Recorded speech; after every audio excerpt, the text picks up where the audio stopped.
No. Nobody is arguing. I'm not arguing that it's a great way. That is not a great way to sell toys. What I'm saying is that it's also a great storytelling element that they're missing.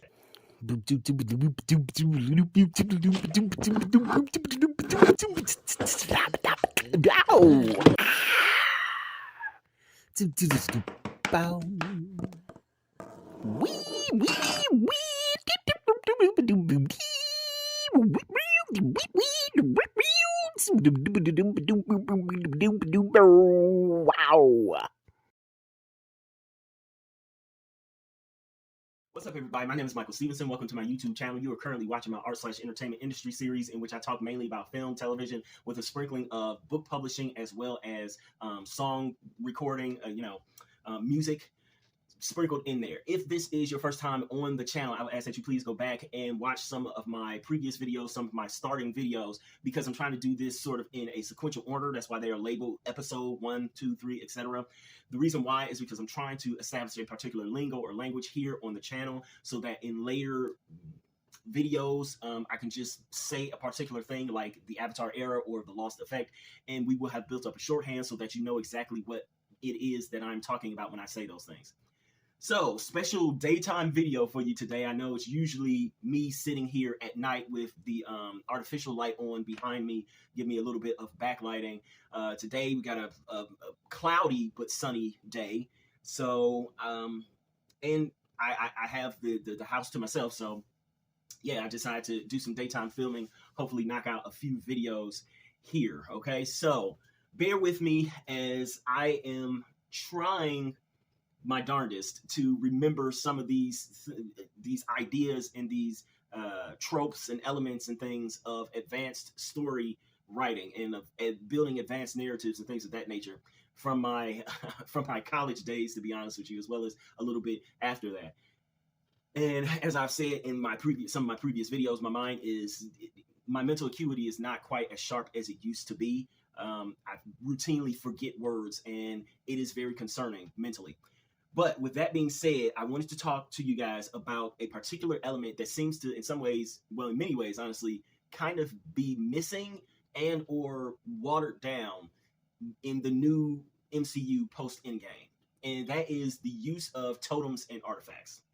So as I just said, bear in mind, it has been a while since I actually needed to define what a totem is versus what an artifact is and how they are used in storytelling. So bear with me. I might get the two of them confused, but I'm fairly certain that I can remember the definitions here. So for starters, totems and artifacts, and the use of them is actually a fairly advanced writing element as well as technique. It's oftentimes used in fantasy stories, but it can be used in pretty much any kind of story out there. And what it does is that it in some ways helps to sort of build out a grander, greater story. It sort of helps to round out the universe that the story is built in, or it gives different anchors outside of the hero. So let's first define what totems and artifacts are, and then we'll go into how Marvel has previously used them versus how they are being used, or in some ways, in many cases, completely absent now. Let's start first with an artifact, because I think that that's actually the easier thing to define here, because totems can get a little tricky. An artifact basically is exactly the way that it sounds. In real life, we have artifacts from various cultures and things, and basically almost all that it is that it is a object that has some sort of historical significance that goes beyond the purview of the hero, heroine, or the hero, the heroine, or the protagonist at hand. And as well as potentially the antagonist, if you have a big-time antagonist. This thing exists outside of them, so to speak, in some ways. So you have things that they can be almost anything. They don't have to necessarily be like a statue, a weapon, etc., etc. They don't have to be those things. You just have to have something that, again, has a history and a story behind it all its own, that, again, exists outside of the hero's immediate purview. So they are older usually than the hero is. There is some significant meaning behind that particular item, that particular object, that the hero maybe they feel connected to in some way, or there's some sort of specialness to that thing, whatever it is. Also, it's good to note that artifacts do not, yes, they have value, but that value is not always the value of like a monetary value. Okay, so we see a lot of what are they called? I forgot the subgenre, but you see like a lot of explorer adventure stories, like a Tomb Raider or an Indiana Jones, in which he's generally looking for these artifacts of various historical civilizations and societies that then will hold a certain monetary value within the world at large. Like, oh, you get this thing, it'll be worth $15 to $40 million or whatever, et cetera, et cetera. It doesn't always have to have monetary value. Sometimes, and in fact, oftentimes, artifacts within the majority of movies tend to have a emotional or sentimental value to it, to a particular person potentially in the hero's past. So, trying to think of one right now. I really don't want to use the show which shall not be named. Not really. But technically on the show which shall not be named, the main character, the main character's father dies. And the main character then starts to wear like a jacket or a hoodie from their father.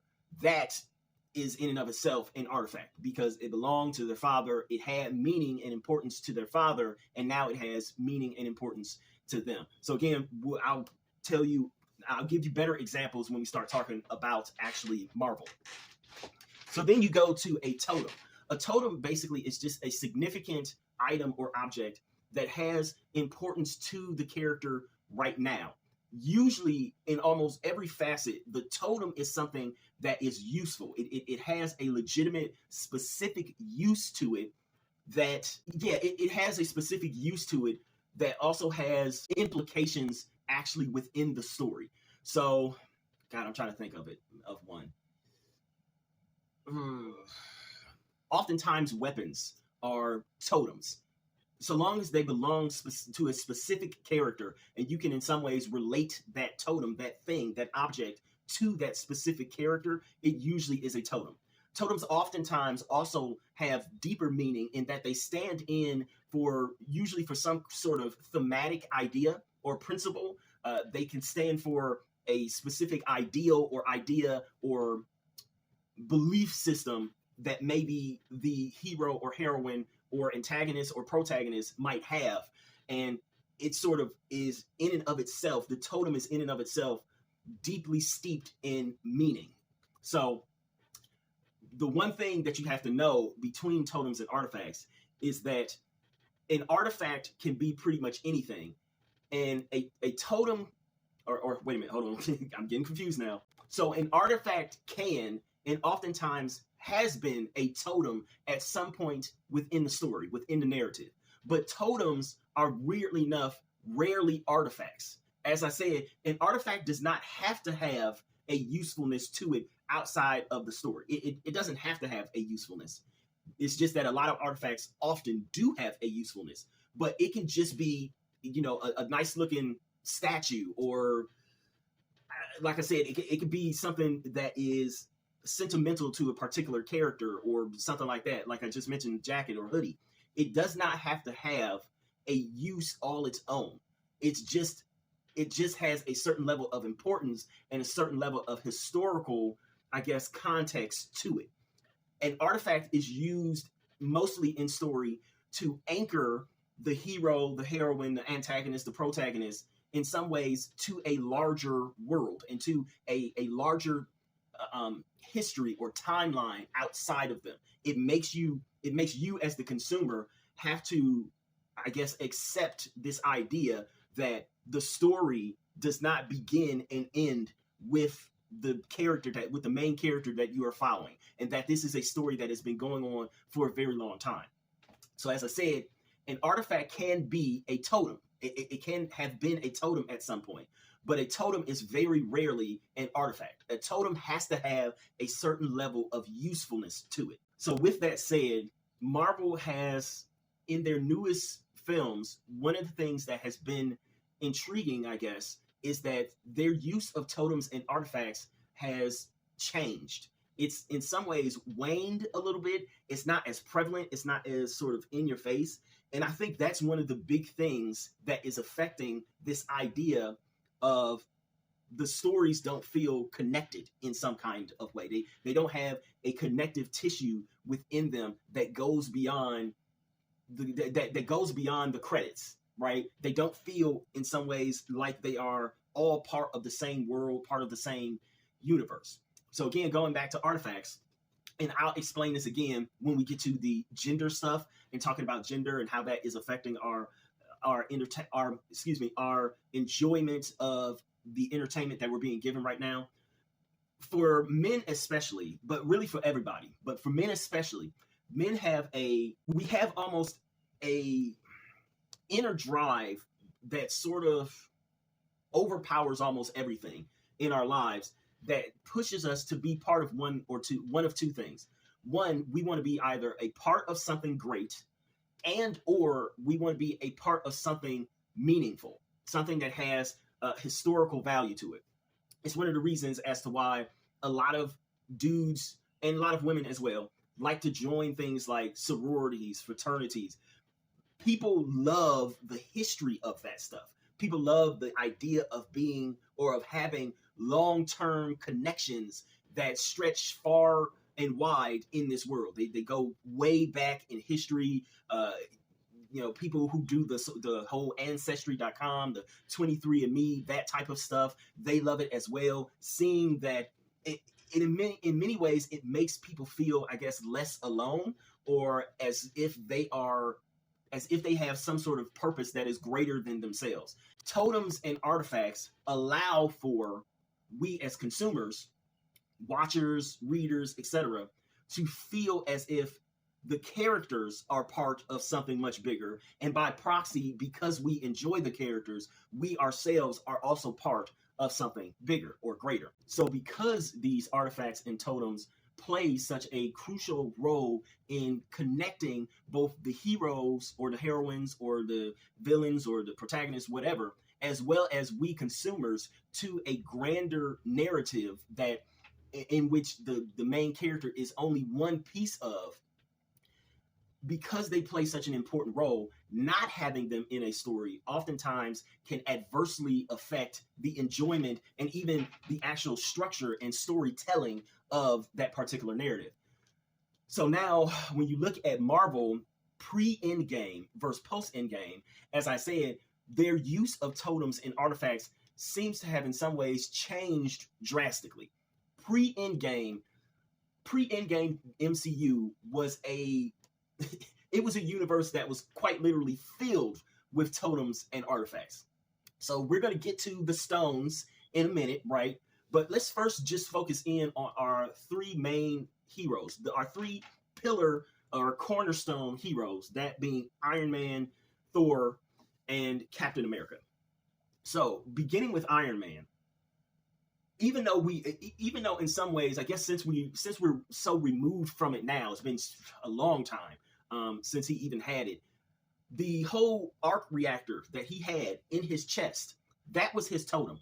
That was the thing that, again, it was incredibly useful. It is what led to him making the Iron Man suit. It's essentially the thing that powered the Iron Man suit for however many years, and it in some ways also powered him, right? It was God, what did they write on it? Proof that Tony Stark has a heart, right? It kept the shrapnel at bay within his body and kept him from dying from that. The idea was simple, was that this totem essentially stood in, not only was it useful, as I said, but it stood in many ways as an idea of, I guess, what Tony could be, or what he thought he was in some ways, is that because he, in many ways, considered himself to not fully be the man that he should have been, he was in some ways frail as a person. He was an addict. He was just not a very nice person. He was narcissistic. He was kind of a jerk to the people who were immediately around him. And this sort of reactor, this arc reactor inside of him, was kind of the thing that in some ways kept all of the badness at bay, but it also kept it in his life. If I could, like, is that making sense? I know it's not making sense. I know. It's hard to explain. Basically, again, the arc reactor was sort of a theme, a thematic point. It was a sort of resonance point. You can go back to my video on resonance points. It was sort of a resonance point, and it played into the overall through line that Tony Stark, and that the whole Infinity Saga was basically Tony's story. It was his story to become a true Iron Man, to where he didn't need the suit to be a legitimate hero. He didn't need the suit to be the man that he really should have been and that he always wanted to be. This is played out not only in his own, well, not only throughout the Infinity Saga, but it's also played out in Iron Man 3, in which he finally says to Pepper, like, oh yeah, I'm going to give up being Iron Man. And he also finally gets the arc reactor removed from his chest, because he now feels that he's reached a point in his life in which he can be Tony Stark, and Tony Stark is enough of a man, he's strong enough of a man to be the sort of protector that he wants to be. Then you go to Thor. Thor and Mjolnir, of course, we all know the story behind that. Mjolnir stands in essentially as the sword from King Arthur and the Sword and Stone, right? Before King Arthur is king, he's just a boy, and everybody believes in this sort of myth that, oh, there's this magical sword in a stone, and whosoever will pull that sword out one day, he shall be king. And so Arthur, he comes along, and he is worthy enough or strong enough or whatever enough. It's not about physical strength, but it is about a certain fortitude of character. He has that particular thing in his character that allows him to pull the sword out of the stone. This, of course, is replicated exactly within the Thor movies, within the first Thor specifically. Like, Mjolnir legitimately lands in a rock, and Thor has to try to pull it out. Of course, he can't do it the first time because there's something wrong with his character. So the Mjolnir, the hammer, stands for something outside of who and what he is. In some ways, it is standing for, or it stands in as everything that he lacks in some ways. And so in order to earn the trust of it, in order to earn the use of it, he has to recapture, or he has to grow and push himself to evolve and progress in order to get to, or to have that missing part of his character that he should have, that should be there, so that he and Mjolnir can then be together again. Again, as a totem, it's not only, and in this case, it is not only a totem, but also an artifact. The fact that Mjolnir has existed long before Thor even came around, and it was used by his father. Wasn't it used by Hela as well? Isn't that what she said when she broke it, when she busted it up and everything? Maybe not. Maybe it was just used by the father, but by Odin. But the fact that, again, it connects him to a certain history that goes beyond him, and that, yes, while he's using it at the moment, there have been other great warriors, other great people of high character that have been able to use it. That's why also, when it is used by Captain America in Endgame, everybody goes wild, and that was the big clip that's been going around since we just celebrated the 5-year anniversary of Endgame. That was the big clip that everybody loved, because the audience just lost their minds, right? Because the totem, or this, in this case, artifact, so it was both a totem and an artifact. The artifact stands for something. It has deeper meaning beyond just being a weapon that Thor can use. And it stands in for all of this amazingly good stuff. If you are able to use or even wield the Mjolnir, then that means that you are a person of high value. You are a person of high integrity. You are a person of high character. You are a person that essentially we can be, well, I guess that, I don't want to use that word. You are a person that is worthy of adoration, let's say. So, again, the seeing Captain America actually wield that artifact is something that it amazes all of us because we know the history behind the artifact. Similarly, speaking of Captain America, his shield is a totem. So throughout most of the MCU, Captain America is almost always known for and is seen with and has this amazing shield. And yeah, you can talk about the colors, it's patriotic, blah, blah, blah, yada, yada, yada. Or you can talk about how, oh, it's vibranium, blah, blah, blah, yada, yada, yada. It's not really that the shield is cool, even though it is cool. Mjolnir is cool. Tony Stark's arc reactor is sort of cool, but it doesn't have the same kind of cool factor as Mjolnir and the shield, right? Even though it's cool, it also in some ways stands for something. It stands for this idea that Steve Rogers always has wanted to be a protector. He's wanted to, it's not just something about attacking. Thor, the hammer, Mjolnir, it's a weapon, so it's used for attacking specifically. But of course, it also has deeper meaning. Captain America's shield is not used necessarily for attacking, or at least that's not its intended purpose. Now, of course, he does use it for attacking, but the fact that it is a shield means and stands for what he stands for. He is a protector. He wants to protect not only America and American values, but he wants to protect people from bullies, from people that he thinks they don't have the best interest of others in their heart. That in and of itself is a very important idea that in many ways it helps to ground the character of Captain America. It helps to, I guess, tangle him up within the values of the time period that he originally came from. So him having the shield allows for us as the consumers to see him as someone who, for better or for worse, just wants the best for everyone, essentially. He wants to protect, he wants to make sure that people are taken care of. And that in and of itself makes you feel a certain way about Captain America that sort of supersedes or exceeds what he just, like who he just is, the character out of time. I think in many ways, without the shield, he would seem like a very different character, just running around in a costume, etc., etc. The shield is almost a physical manifestation of everything that he himself believes in to his core. And so as a totem, it's one of those things to where it's like, it basically goes back to that cliched saying, she wears her heart on her sleeve, right? He's basically wearing his heart on his sleeve. And his heart is one of strong conviction, specifically for what he believes in and things that he values. And whatever he values, he's going to protect it absolutely with his life. But first, you got to get through the shield.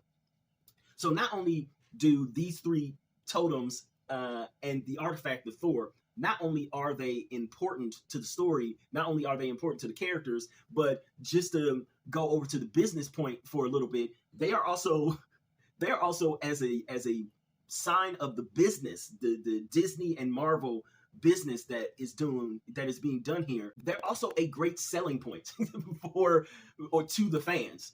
God, I'm thinking about it. The arc reactor, yes, it doesn't necessarily make the greatest of a toy, but meaning that there aren't at least a few nerds out there in the world who have some sort of replica arc reactor, like sitting on their desk, or I'm sure, you guys have seen other YouTube videos in which YouTubers, they'll have some paraphernalia, some merchandise from these different movies, right?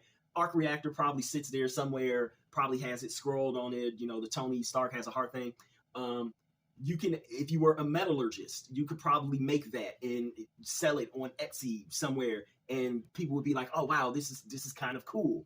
Even though it doesn't really do anything, you can't do anything with it. It still is one of those things that's like, just as a piece of merchandise for the movie, for the characters, for the comic books, it's kind of just, I don't know, it's just really cool to have one. I think they also did like a stripped down version of the Iron Man suit, to where you can buy it as a toy, to where it's like a little harness that you put over your shoulders, and you have the arc reactor in the middle, and that also then connects to a Iron Man hand, like a palm, and, it lights up with sound. I think they have that out there. I think that's on the market as a toy. I'm not sure though, so don't quote me on that. Then of course you have Thor's hammer. Same thing. Thor's hammer is a hammer, right? Mjolnir is a hammer. I'm sure you can't find, or there isn't a single super fan kid out there of Thor, super fan of Thor, who has a doting, absolutely loving parent or grandparent with a little bit of money to buy these toys, who doesn't have their own toy replica of Mjolnir, and probably runs around the house every so often talking about only he who is worthy, or whatever as they play with it. Same thing probably goes for Captain America's shield, right? Probably a ton of kids as well as adults. See, and that's the thing, is that for almost all of these things, you could sell them as toys, but then, and as toys, they're probably made of like some sort of plastic, some sort of resins, things of that nature. You can also sell them as to adults too. And adults, they're probably getting the real thing. They're probably getting some sort of metallurgist came and like made a real metal replica of Captain America's shield. So super fans are like buying that for $100, $200+ just so they have it and strap it to their arms and go onto YouTube or TikTok or wherever and post these images like, wearing the full costume, etc., etc. So these things are important. So then you move on to the stones, and this video is starting to run a little bit long, so I'm gonna try to hurry here. You move on to the stones, to the Infinity Stones, and they as artifacts are the thing that really help to glue the whole Infinity Saga together. The fact that they kept showing up in various forms. Even before we truly knew that they were Infinity Stones, we knew that something was gathering. Something was important about them, and important about them together. The fact that the Tesseract showed up in not only the Avengers, but it also showed up in Captain America, the First Avenger, as well as it had like we had a little sneak peek of it in Thor also, right? And I can't remember which one of those movies came out first, whether it was Captain America or Thor, I don't know. But the fact that it kept showing up even before it truly became a big part of the MCU, of the universe, it was just this powerful thing that these evil characters wanted, and they wanted to use it, etc., etc. That helped to tie everything in through different stories and through different timelines.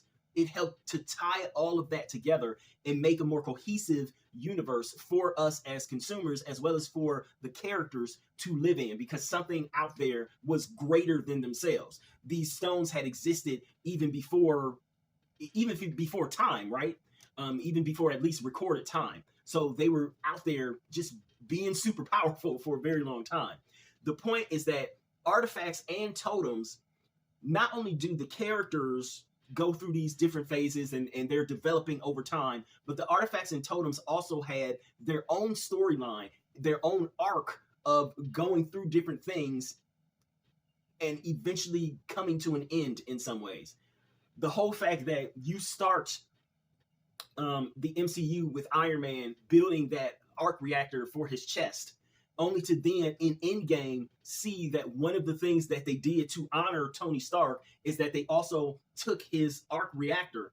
And I don't know which version of it was, but they took that out of his chest and they put it on a reef and they sent it floating down a river to honor him.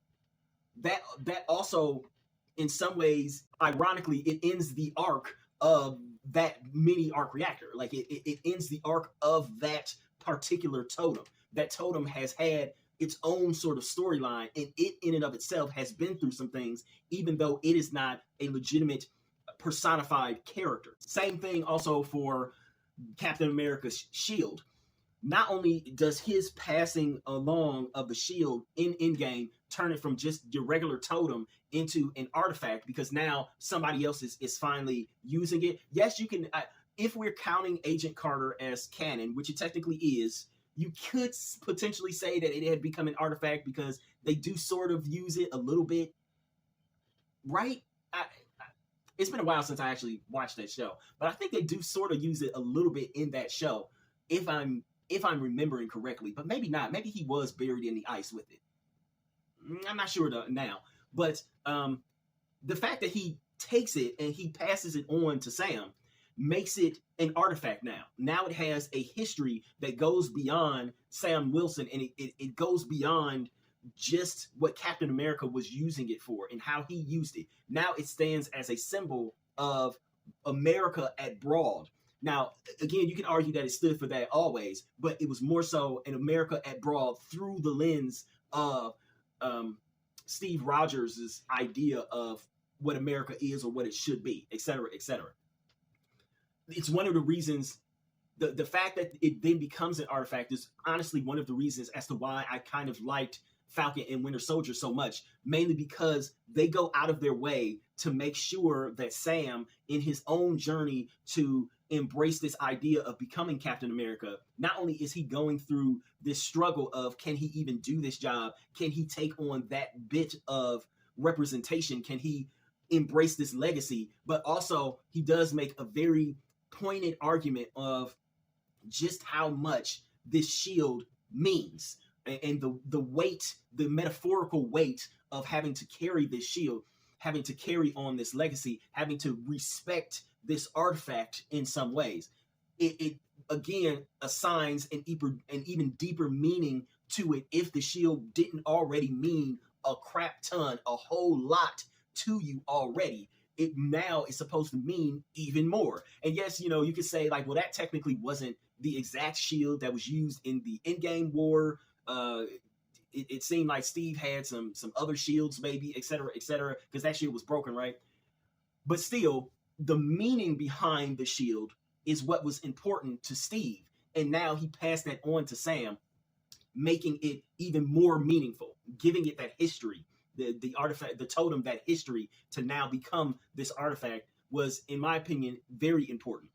So now you look at what the MCU is doing now with totems and artifacts, and like I said, I believe that one of the bigger reasons, and there's maybe about 3 or 4 big reasons why the current MCU does not feel like the old MCU, and this is one of the big reasons, is that we no longer have those uniting totems or artifacts. First off, I was just thinking about this, and it really kind of floored me that I only just now recognized this, and I'll talk about this when we do a video on the Marvels. But Captain Marvel, so we all know, or at least we all should know at this point, that Captain Marvel is supposed to in some ways be a stand-in for Steve Rogers' Captain America. The problem, though, one of the big problems with Captain Marvel, and it's not that Brie Larson plays her or that there's, you know, girl power, et cetera, et cetera. Yes, there were a few girl power moments in the first Captain Marvel, but overall, it was an okay movie. But as a character in the MCU, Captain Marvel is essentially not connected to almost anything.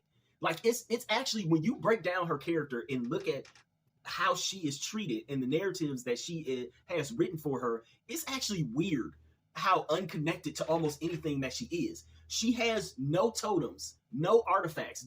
There's quite literally nothing about her. There's nothing about her that connects to almost anything else within the universe. It's just so bizarre. Like I said, at least Captain America, you can say, oh, we don't know his parents, and we know very little about his history. Same goes for Captain Marvel. We don't really know anything about her parents or the sort of childhood that she had. We did see a montage of her being constantly told that, oh, you can't do this, you can't do that, et cetera, you're going to fail. But outside of that, there's not really a whole lot of anything that grounds us or that connects us to this character in any sort of meaningful way. And the fact that she, unlike Captain America, the fact that she doesn't have a totem or an artifact, she doesn't have something that is outside of herself that stands for what she believes in or who she is or why she's doing the things that she does, it's actually very odd. It's one of the most off-putting things about the character, really. Even her connection to the Rambos, to Monica and the other one, I can never remember her name. I'm sorry, but I can't. I want to call her Sheila. I don't know. But even her connection there doesn't feel in any way, shape, or form similar to the connection that Steve had with either with Sam, the new connection he made with Sam, nor the connection that he made with Bucky. And, you know, like I said, it's not a one-to-one comparison, but it's her connections with the Rambos and to a lesser extent with Fury are supposed to be that same kind of thing there, and they're not as strong. You know, Bucky is sort of Monica, or see, now I also get confused on which one is Monica Rambeau. If it's the younger one, or if it the younger one that we see in the Marvels, or if it's the older one that actually flew with Captain Marvel in the was it the Air Force? I don't know. I don't know, but you know, Bucky is supposed to be the younger one, and then you maybe have Sam Wilson is the older one, the mom. Like the comparisons there, even they feel not all that great. But just going to the totems and the artifacts, she doesn't have anything outside of herself. So I understand one of the reasons why they inserted Miss Marvel in there is that at least Miss Marvel, at least she has an artifact, right? She has the bracelets, those dang it, it's not technically a bracelet, but you know, y'all know the word that I'm thinking of. Those wrist cuffs, so to speak, they have this rich history apparently within the universe, and so it at least connects the character to something outside of herself, something greater and bigger beyond herself. Even Captain Marvel's suit, which again, I don't consider the costumes to be totems or artifacts, really, it's just a costume, because it doesn't really, yes, you can sort of say that Iron Man's suit serves a legitimate purpose, but, well, I mean, yeah, I guess you can argue that that it is in and of itself a totem. So I'll leave it at that.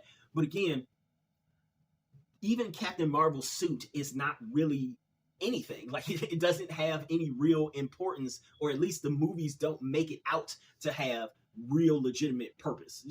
Monica just chooses the colors, and before that, it was one of her the suit that the Kree guard or whatever it was that she was part of were wearing.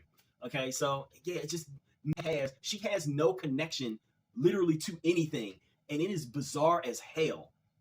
But then you look at some of the other films as well. Shang-Chi thankfully has his own artifact, the 10 rings, right? So that's important, and that's probably one of the reasons as to why people actually liked that movie, is that it was very similar to the previous movies. It had a legitimate history that went above and beyond and outside of the character that we knew and that we understood. It connected the character to something deeper and more meaningful than just himself and just his own heroic antics. But once you get past Shang-Chi and Miss Marvel, both things which I liked I thought they were pretty good, you start to lose this connective tissue, and you especially start to lose this idea of totems and artifacts or relics. Let's start with Black Widow, since she was the one who started sort of after Endgame. Well, Spider-Man doesn't have one either, which is very interesting in and of itself. Now, from a business standpoint, the business has figured out a way to make those web shooters be like a big thing for a lot of people, but you never actually see those shooters per se when he's in the Spider-Man suit. So you're more apt to forget about the shooters oftentimes. Now, yes, he does use them occasionally when he's not in the suit, but still, they don't really feel like they have a level of importance like Mjolnir or like Captain America's shield. They're just sort of there, and they don't even seem like they have that level of importance of Tony Stark's arc reactor. But you go through some of the other movies, and it's just like, yeah, they don't have almost any totems or artifacts. Black Widow, she has almost nothing. As a matter of fact, she doesn't have anything. Not only does Black Widow not have a totem or artifact that is associated with her, but she doesn't really have almost anything associated with her outside of her red hair and the black suit that the black, costume that she wears, which she sometimes wears the white costume. But she only wore the white costume like one time, right? In Black Widow. Yeah, only once. So she doesn't even have anything associated with her.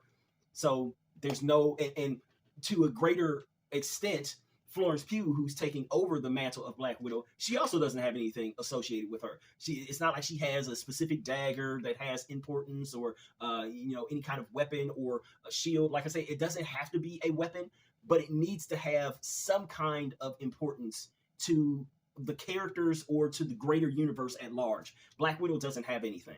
You move on to the Elementals, or I keep calling it the Elementals, the Eternals.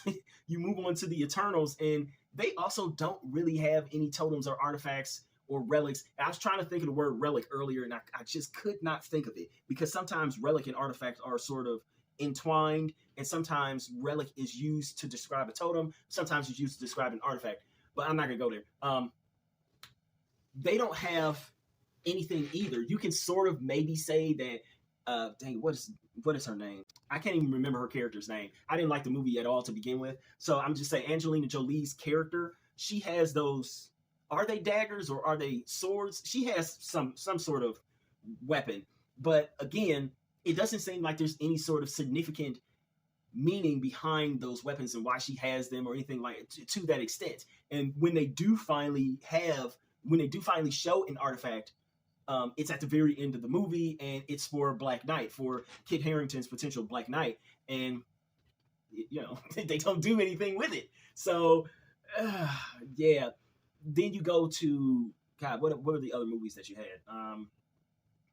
You did, of course, have Doctor Strange again, and yes, you can say that, well, he still has his artifact of the cape, which is good. So I hope that they, in some ways, invest a little bit more in making the cape an even greater character. I weirdly enough felt as if the cape wasn't as big enough of a character in that one. They then also tried to add the artifact of what was it, the dang it, why am I forgetting the name of the book now? The Darkhold, right? Yeah, I think it's called The Darkhold, the book that Scarlet Witch uses to try to either, what was she doing? She's trying to merge the universes, or was she trying to just bring the kids over from the other universe, etc., etc. Whatever she's trying to do. Using that, they tried to make it a thing, and I don't really know if that was something that people would walk away from the movie truly remembering. It was, don't get me wrong, it was a good attempt. It was a very good attempt at making an artifact that was relevant in the universe now. But I just don't feel like it really succeeded where they probably wanted it to. Ant-Man and the Wasp: Quantumania, did it have any artifacts or totems in it? No, not really. Yes, I get it that the whole plot is that Kang is trying to get that power reactor thing for his little ship, but that never really felt, don't get me wrong, yes, it was powerful and it was important to the plot that he get it, but it never really felt like it had any sort of other significant importance outside of just being a power source for his little ship. Unlike, again, Tony's reactor, in which it was literally keeping him alive, keeping him from dying, keeping the shrapnel, the fragmentations and whatnot from getting into his heart. The other best one that I could do or that I could note is that of Moon Knight, what they did with the TV show there, which I thought was pretty much a great TV show. At least Moon Knight had the scarab or the little bug thing that they had, similar to in The Mummy.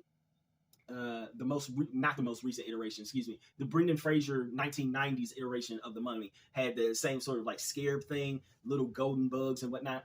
That was a pretty good one. That was okay. But as I said, you look across most of this stuff and they don't have the totems or artifacts in nearly the same way or to the same level of importance as not only the big three of Iron Man, Thor, and Captain America, but they also don't have a connecting totem or artifact like what the Infinity Stones were. This is one of the reasons why I've been saying for at least the last 2 years that, listen, whatever sort of artifacts that they are going to potentially introduce, or whatever sort of totems that it would have to be an artifact in this case. Whatever sort of artifact they're going to introduce, it would be great if Kang had some kind of connection to that. Like the 10 rings, for instance. I think if you remember, oh boy, just found the 10 rings one day. Like they were just sort of there, and he took them, grabbed them, and he just started using them, and he's now been using them for like hundreds and hundreds of years, even thousands of years, I believe. It would be great, since Kang is a time traveler, if he also knew about the rings, if he was maybe the first person to use the rings. It would be great if he knew about the Darkhold. Maybe you can do some sort of plot to where he was always plotting, or one of his variants was always plotting to have Scarlet Witch use the Darkhold in some way, shape, or form. Again, these are things that, or what's her name? Kamala Khan's, Miss Marvel's, her little bangles, right? Her little bracelets. It would be great if he knew about those. We know that he travels through multiple universes. He jumps planets potentially. It would be great if he knew, like, yeah, you know, you can use these to redirect energy and to do all this other stuff. The totems and the artifacts can easily help to bridge the universe more and make it feel like there actually is an overarching storyline or narrative that is being built underneath or over top of every character that we're seeing. And it's weird that they haven't done it. Again, if you could go back to that Ant-Man and the Wasp after credits scene where we see variants of Kang, if you had, let's say, the dang, I can't remember the actual character's name, the Pharaoh or King, Kang variant. What's his name? Pharaoh Tut, or no, not Tut. Ramses. Dang, I wish I could remember his name right now. It's escaping me. My mind is just... But if you had him say you showed him and he was wearing the 10 rings just on his wrist, or another one, or he was wearing the bangles on his wrist, that would have been like an interesting, like, oh crap, wait a minute, he's got the same thing that Shang-Chi or that Miss Marvel has. Like, how does he know? Or the scarab from Moon Knight. Something to connect this and say, yeah, this dude knows some stuff, and we don't know what he knows, but we do know that there's something that's super big about this, and it's going to be interesting. It's intriguing. It would get the audience thinking about things. That's what totems and artifacts would be able to do. The fact that Marvel is not doing it is just, to me, that's one of the biggest problems with the MCU right now. Even if you don't have, and this is what I'm saying, is that in the first five, technically, if you want to consider Incredible Hulk, with the exception of Tony Stark showing up at the end of the Incredible Hulk, there's almost no real connectivity between those movies, except for the artifact, except for the Tesseract, except for those things that are like clues being dropped in. This little object, like, oh, what is this? We don't know. But somehow it connects them. They don't need to have a narrative connection in which, you know, like they're watching each other on TV or something to still feel connected. And that's the point. That's what totems and artifacts can stand in to do. So I'm going to, obviously this video is way too long. I apologize. Yes, I'm going to speed it up as I do with all of my videos, and it's still going to be too long. I apologize for that. But yeah, I don't know. I just really got fired up about it, especially at the end there. So what do you guys think? What sort of totems or artifacts should they be using? And would it be cool to see Kang knowing about the Darkhold, knowing about the 10 rings, etc., having used them or come across them at some point in time? Yeah, let me know. Share your thoughts. I don't have a sign off. So while I don't have an official sign off yet, I guess I should do the whole please like, comment, share, and if you so desire and you want to see more, subscribe. But more importantly, I will ask that you please go and purchase one of my books. They are mostly ebooks, and pretty much they are all under $10. See if any of my work is actually any good, if it lives up to any of the things that I'm talking about here on my channel, specifically with the entertainment industry videos. So please go purchase my books. All of my links are down below. Thank you.